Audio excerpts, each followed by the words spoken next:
Słuchajcie, zanim film się na dobre zacznie, zapraszam do obejrzenia oczywiście w całości. Wiem, że jest długi, ale jest napakowany praktycznymi testami. Będę porównywał pas Polar H10 do tego Garmina w takim stres teście na rowerze, ale też w pomieszczeniu, więc będzie ciekawie.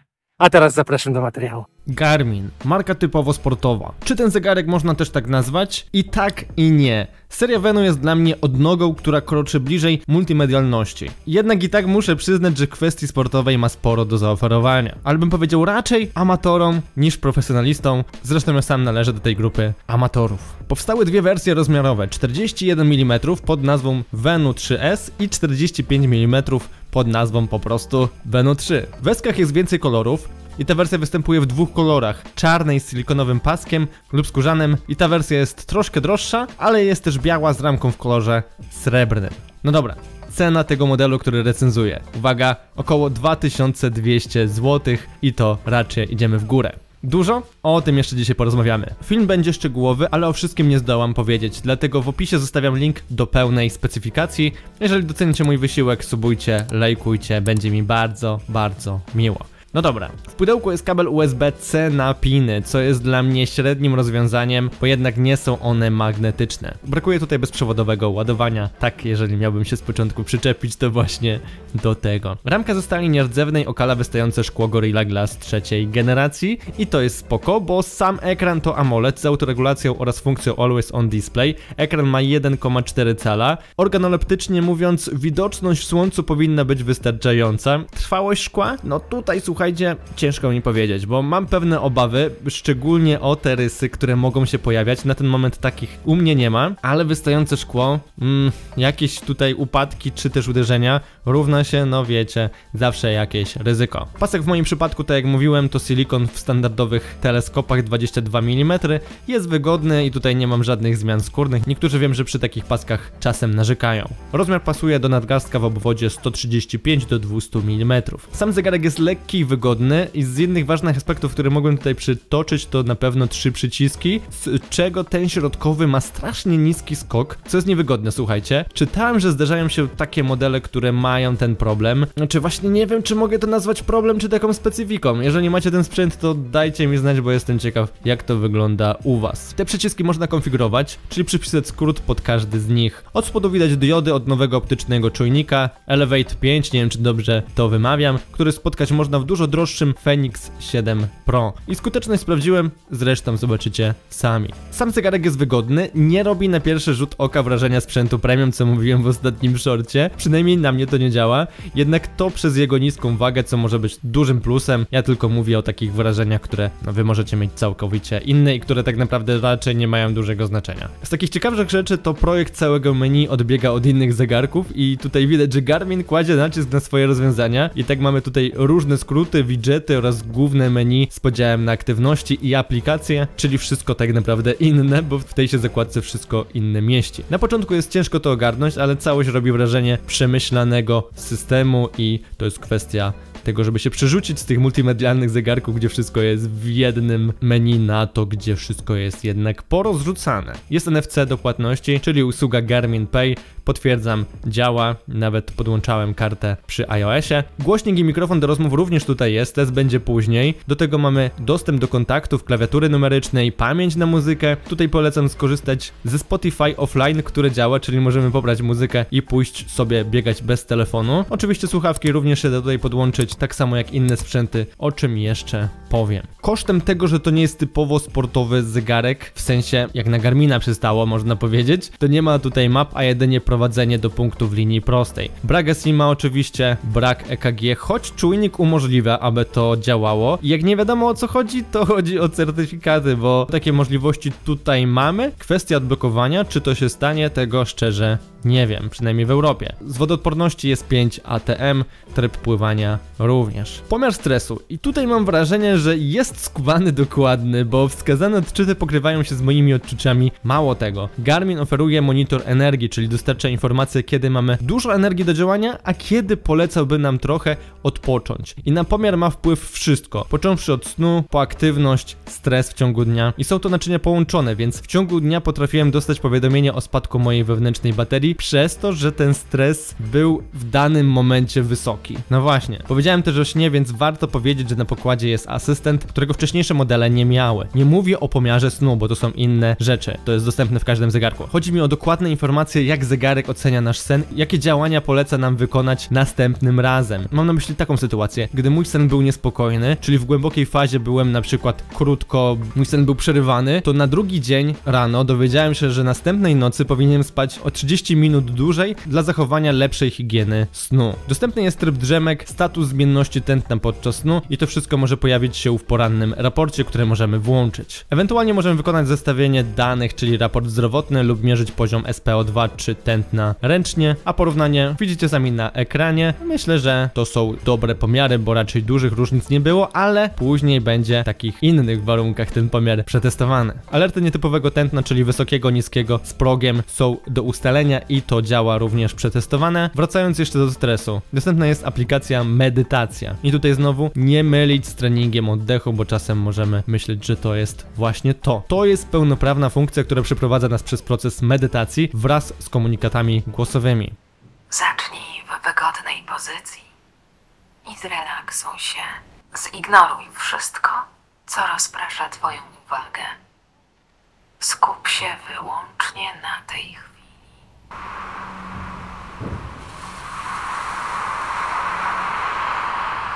Na pokładzie znaleźć można wysokościomierz barometryczny, licznik pięter, zmian rozmiaru czcionki, ale również, co mnie pozytywnie zaskoczyło, jest taki, można powiedzieć, multitasking, czyli możemy w trakcie treningu wyjść do menu w celu na przykład odczytania wiadomości lub zmiany piosenki. I producent informuje, tak idąc dalej, że bateria wytrzymuje do 14 dni, a nawet do 26 w trybie oszczędzania. U mnie po 8 dniach, które obfitowały w różne akcje, zegarek pokazywał jeszcze około 23%, więc do 10 się zwykle zbliżałem, czasem udawało mi się nawet to przebić, więc baterię oceniłbym naprawdę dobrze i jest ona lepsza niż w Venu 2+.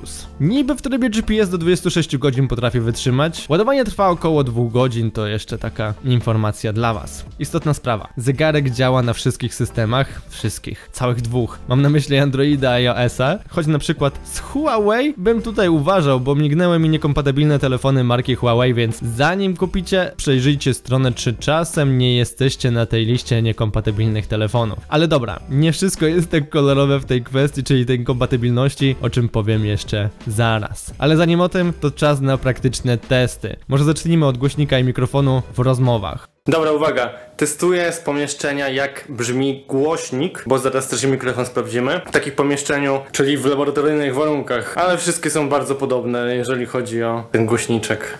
Sami zobaczycie zaraz. Dobrze. Ciebie słuchaj całkiem w porządku. Były jakieś takie 2 przerwy wcześniej, jak mówiłeś, ale nie wiem, czy to wina zegarka, telefonu, czy czegokolwiek innego.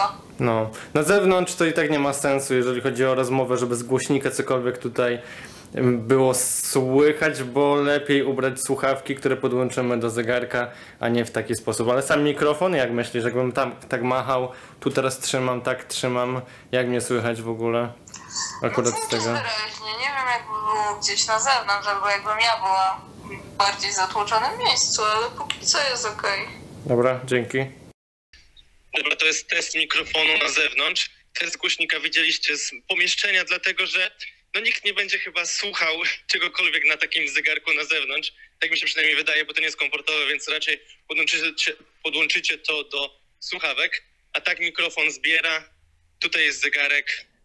Oczywiście też, jak będziecie mieli słuchawki, no to wiadomo. Teraz samochody jadą, więc uwaga. Jeżdżą, a ja idę. I rozmawiam do zegarka. I tutaj też zerknijcie na mapę z porównaniem do innego zegarka w trybie precyzji, czyli większym poborze. I trasa zapisuje się na moje obserwacje dobrze. Nie miałem z nim problemów, nie gubił się w miejskim lesie, czyli przy wysokich budynkach.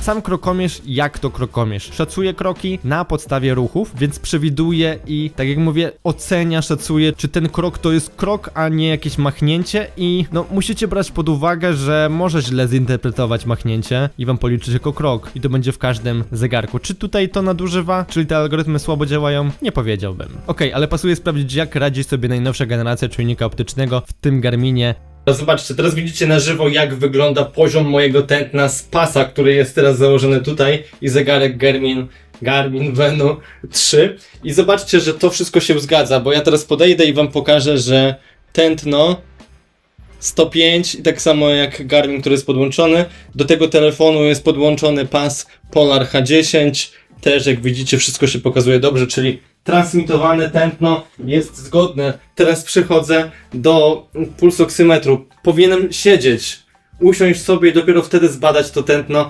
jeżeli chodzi o takie spoczynkowe, na tym przynajmniej pulsoksymetrze na palcowym, ale tego nie zrobimy.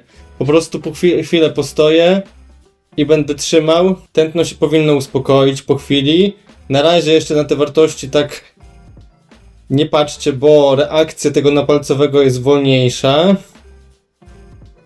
Ale już mamy 104, 105 na Garminie, 101 na pasie. I to wszystko widzicie? Pas reaguje dużo szybciej, więc dużo szybciej widzicie różnicę, którą nie dostrzeżemy na takich finalnych, średniej i maksymalnej wartości. Tak jak widzicie, jak stoję sobie spokojnie, to te wartości, one się uspokajają.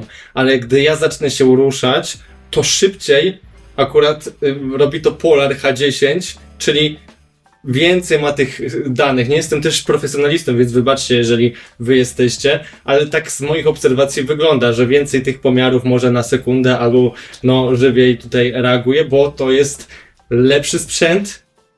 Mówię, że optyczne też są ok, ale nie są tak dokładne jak te pas Polar, więc w tym momencie się chwilę poruszam. Wybaczcie, nie mam w ogóle za grosz już kondycji. Miałem ją gdzieś w wakacje, w tym momencie bardziej się przygotowałem na zimę, więc poskaczę trochę, jeszcze wypiłem energetyka, więc sami widzicie, te wartości są ogromne, ale powiedzmy, że ja się ruszam w tym momencie. Pas jest dobrze zapięty, bo no, dobrze przylega tak naprawdę. Tak samo zegarek, on też bardzo dobrze przylega. Jest na takiej odległości, która powinna być, jest zalecana przez samych producentów. Dobra, chwila. I zobaczcie, jaka już jest wartość tutaj pasa. I dopiero teraz mamy tutaj Garmina, który dogania wartością. I finalnie, tak jak mówię, wszystko będzie spoko. Może nie wykresach, ale wartości średniej, maksymalnej. Ale gdybyśmy się przypatrzyli, tak jak teraz patrzymy, to wolniej reaguje. I teraz trochę się uspokoję. Kilka wdechów, wydechów. I sami widzicie, jak reaguje ten, gdzie już jest. To jest nieraz 9 punktów. I dopiero go dogania Garmin. Więc te różnice, moi drodzy, będą. To nie jest tak, że ten zegarek jest słaby. Wszystkie, które miałem z optycznym, reagują bardzo podobnie. I raczej patrzmy finalnie na ten wykres, który zaraz wam pokażę. Patrzmy na wartości średnie, maksymalne. Chyba że chcecie mieć sprzęt taki dokładny, no to kierujecie się w stronę pasa, którego możemy podłączyć do tego zegarka, tak samo jak inne sprzęty, słuchawki i tak dalej. I porównanie mamy niezłe, bo mam do dyspozycji pas piersiowy Polar H10, myślę, że jeden z lepszych. Jak sami widzicie, wyniki dotyczące tętna, ale i w aktywności wyglądają w porządku. Wnioski są przewidywalne, pas reaguje szybciej na zmiany tętna, więc w interwałach lepiej bazować na pasie, jeżeli chcecie mieć więcej informacji, ale pomimo, że reakcja jest wolniejsza w tym Garminie, to wynik finalnie nie jest zły, a nawet bardzo dobry, patrząc, że mówimy o optycznym nadgarstkowym czujniku. Więc tak jak miałbym to podsumować, słabsze reagowanie na zmiany, ale summa summarum wychodzi to dobrze. Pamiętajcie, nie jest to zegarek skierowany tylko do sportów, co potwierdzają opcje, o których mówiłem. Garmin się wyłamuje i oferuje model dla szerszego grona. Jest sporo aktywności, to trzeba przyznać, które tutaj nie tylko są, ale coś niosą za sobą. Jak oglądacie moje materiały, to czasem możecie mieć wrażenie, że te aktywności są, żeby tylko była reklama. Tutaj jednak mamy ciekawą analizę w trakcie i po treningu. W tym jest dostęp do przygotowanych planów i trenera, który może nas przygotować do biegu na 5, 10 czy półmaraton, ale do tego dochodzi animacja w niektórych trybach związanych z tymi planami. I pokonywane piętra są zapisywane, ale jest osobna do tego aktywność, która faktycznie je zlicza. Z innych opcji to informacje o treningu i efekcie po, w tym regeneracji, pułap tlenowy, wiek sprawnościowy, mierzona wysokość, spalone kalorie i to w podziale na aktywne, spoczynkowe i sumę, co mi się naprawdę podoba. Przy treningu możemy sprawdzić, jak aktywność wpłynęła na naszą wewnętrzną wewnętrzną baterię. Ale również nic nie stoi na przeszkodzie, aby stworzyć na przykład interwały, ustalić, które informacje będą widoczne podczas aktywności, możemy ustawić alerty, które są do dostosowania przed, komunikaty dźwiękowe dla aktywności są po polsku, to też super. I oprócz pasa da się podłączyć też miernik mocy i wiele więcej, sami aktualnie widzicie na ekranie, więc to jest duży plus. Autopauza jest na pokładzie, istnieje opcja włączenia autowykrywania niektórych aktywności. Udało mi się eksportować trening GPX, bo nie jest to trudne, ale wgrać w zegarek już nie. Nie wiem, chyba się nie da importować trasy w zegarek, przynajmniej ja nie znalazłem takiej możliwości, opcji. Takie rzeczy wydaje mi się, że są na typowo sportowych sprzętach, no w tym od Garmina. Ważna sprawa, w Venu 3 doszedł tryb dla osób, które poruszają się na wózku inwalidzkim. Garmin analizuje liczbę ruchów, chnięć i mnie to bardzo cieszy, że te potrzeby również zostały dostrzeżone. Każdy producent powinien na to zwrócić uwagę i w taką stronę iść, czyli oferować taki tryb, bo włączenie go aktywuje aktywności dostosowane do takich ruchów. Jeszcze krótko wrócę do kabla, bo na początku mówiłem, jest to USB-C i można przy jego pomocy przesłać lub zgrać w cudzysłowie coś